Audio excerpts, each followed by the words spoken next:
Hello everyone, it's Jack Cotton, luxury real estate expert, author, and agent. I'm here in some beautiful, luxurious, but not overly ostentatious Cape Cod office. We just finished our 5-week series on negotiation. I've gotten some really nice emails from people who learned a lot from this series. If you have a question, a challenge, a success you want to share with me about negotiation, please let me know. If there's something I haven't covered and you want me to cover, let me know that as well. But assuming you went through the whole 5-week series and you learned all you need to know about negotiation, you become a much better negotiator, getting properties at the right price, at the right commission, the one that you deserve for the amount of time required to get the property to sell. Now you've got the listing, and the key now is to keep the listing. Here's a news flash. The market is not red hot in all parts of the country. There are parts of the country where things are staying in the market for a long time. There are parts of the country right now where in the high end, like the $3, $5, and $10 million price range, that there's a 3 to 5 to 10 year supply of real estate on the market, which means we get a whole session on pricing, but we've got to keep the listing for longer periods of time in many markets. And the way to do that is by communication. So I have the see no evil, hear no evil, speak no evil symbol here, because communication is the key for keeping a listing longer, if that's necessary, long enough for the property to actually sell, especially in markets where the market is not quite as hot as it is where you are today. And here's another alert. It's going to come to you at some point, so be ready for it. But let's talk about how we keep the listing. Well, the number one thing we do is we always want to think of something to say when there's nothing to say, because oftentimes if a property has not been shown in a while, there's nothing to say. So during the next couple of weeks, I'll give you a lot of ideas about things to talk about when there is nothing to say. But the first thing I want to talk about today with communication is a form I call the marketing confirmation form. Some people call this a show slip. I call it a marketing confirmation form because while I do fill these out after every single showing, you know, the address is here, the date's here, the activity description is here, who was it shown to, what were the comments is here. I also use these for any kind of marketing that takes place for the property, any kind of activity of any kind. For example, if we bring up the topic of a particular listing during an office meeting, we have a brainstorming strategy session, I will fill out a marketing confirmation and send it to the seller.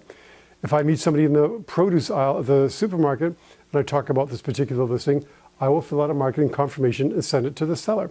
If I change the order of the pictures in MLS, if I change the description in MLS, if I do anything remotely connected to the marketing of this listing, I will fill out a marketing confirmation and send it to the seller.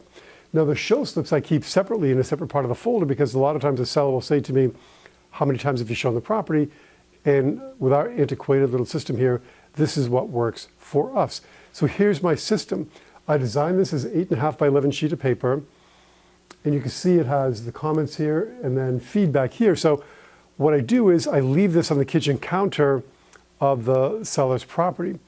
And then on my phone, on my iPhone, you can see circled in red is my scanner app. So what I'll do is I'll take a picture of that with the scanner app, and it converts it to a PDF that I can mail back to the office. Once it arrives back at the office, a copy is made for the file, and then we drag it over to the listing folder in Dropbox, and we have a separate folder within the listing folder for show slips, for showing confirmations. So we have everything there. So if I can tell a seller we've had 50 showings in the past year and no one's wanted to buy your property, that's more evidence that the price needs to be adjusted. So that's my system. You can use any form of this that you like, but communication is the key. Now, as the next few weeks unfold and I talk more about keeping the listing through great communication, I'll bring this spreadsheet up here more than once.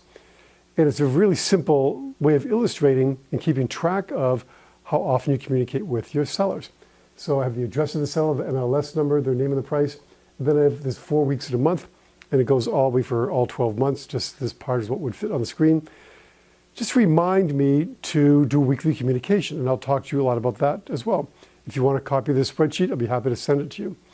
So we're going to delve more into communication and what we need to do to communicate in order to keep our sellers in the fold for the amount of time necessary to get the property sold. If you're in a really hot market where things are selling in a day, you don't have to do a lot of communication. There are parts of the country where that is not the case. And again, as I said, as we begin our time together here today, you may find yourself in that situation sometime in the not too distant future. I hope not, but it's possible. So communication is the key. We're going to cover more topics, including what to say when there's nothing to say when we get back together in the upcoming weeks. In the meantime, just a quick reminder that the first Tuesday of every month, luxuryrealestateunplugged.com. Check out the website. Really a great deal for one-on-one coaching in a group setting for luxury real estate coaching. Check it out, luxuryrealestateunplugged.com. Until next week, make it a great one.